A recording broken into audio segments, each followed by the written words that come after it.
ما نداریم همون امکانیت، ما عقلمون نمیگیره، ما دینی نیستیم، ما تصوراتمون ای دین و حدیث و آیات خیلی ما دوره. برو همورا، اینا من نماز نمیخونم، نماز روزه هم نمیگیرم. برو همورا. لا اله الا الله، تقال کویم دینیش ما شیطانور از جزیر کردگی. بابا که همورا، بابا که برادر عزیز بیا همین من ندونم که معنی لا اله الا الله چی بود، یکی من اسپیچال نگفتمش که نمیدونم. من ندونم، من خوب پروا ندارم. معنی لا اله نیست، میگه همین لا اله الا الله مثلا برادر عزیز من نمیخوام درباره همین اسلامی قطعیت بحث کنم، میفهمی؟ طاغوت پرستای مشرک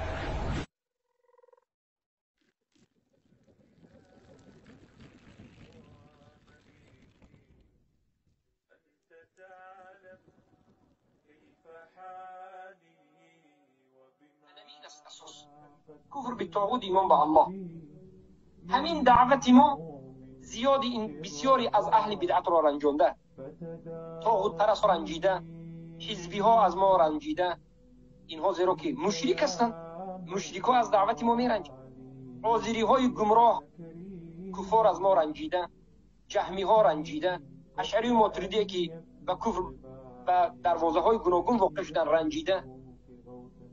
البته که همه نمود قبولی ها رنجیده، هر کسی می رنجد برنجد، اما این راه ما باید ادامه یابد به توفیق الله سبحانه و تعالی، به کمک الله، به توفیق الله سبحانه و تعالی و به فضل و کرمش در این راه ان شاء الله می ایستیم و از هیچ کسی اجر پاداش رحمت رو انتظار نیستیم. کسی گفت جزاک الله خیرا، کسی نگفت بارک الله فیک، و کسی دشنام داد الی الله نلتقی، کسی دشمنی کرد الی الله نلتقی. در وقتی که به سوی الله رفتیم در نزد الله روبرو میشویم. در همون جا به این دشنام و به این تهمت و به این طعنه به این منهج همه به هر یک سخنش جواب میگن. انا همین است که انما نطعمكم لوجه الله لا نريد منكم جزاء ولا شکورا.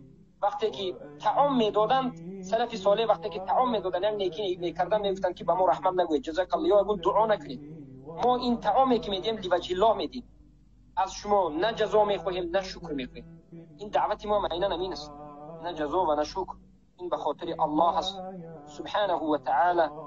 فقط ما میخواهیم که برادران موحد و خواهرای موحده ما در حق من مسکین، یک بگویم عاجز و ناتوان، یک بنده ضعیف که انسان هستم، معصوم نیستم. من یگانه معصومی که ما داریم این پیامبر صلی الله علیه و سلم و رسولان بودند. من معصوم نیستم، من خطاکارم، من گناهگارم، من عاجزم، من یک بنده هستم. روز می شود ببینید غضب است، روز می شود کمبودی هست. بالاخره با وجود این همه کمبودی ما به قدر استطاعت پیش می رویم. خواهش من این است که در حق ما دعا بکنید که الله حفظمون بکند و ثابت قدم نگه بدارد و پناه به الله میبریم از این لغزش ها، از گمراهی ها، از خودخواهی ها. الله میگیم که قلب ما را از نفاق، عمل ما را از ریا پاک کند و نشود که ما برای شما یک کپرک پل باشیم، شما به بالای ما روید به جنت و ما به جهنم. اعوذ بالله. پناه به الله میخوام، پناه میبرم از کپرک شدن و پل شدن برای مردم، بلکه من جنت الله را میخواهم، رضاگی الله را میخواهم. این عمل به رضاگی الله هست. از همینجا دعا بکنید که ثابت قدم باشیم و حسن خود نصیب بکند. اما شما ما را معصوم نگویید و ما غلو نکنید. چیزی که به حجت گفتیم نظر بکنید، چیزی که بدون حجت گفتیم ترک بکنید. خطا کردیم بگوید که خطا کرد انسان است. درست گفت خطا کردم از من است تو از شیطان است. درست گفتم از جانب دین شریعت گفتم، به حجت گفتم، قبول بکنید. و همین است، همین است. بارک الله فیکم.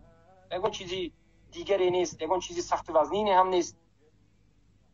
با همین صحبت خود امروزه را نرسانیم. سبحانك اللهم وبحمدك اشهد ان لا اله الا انت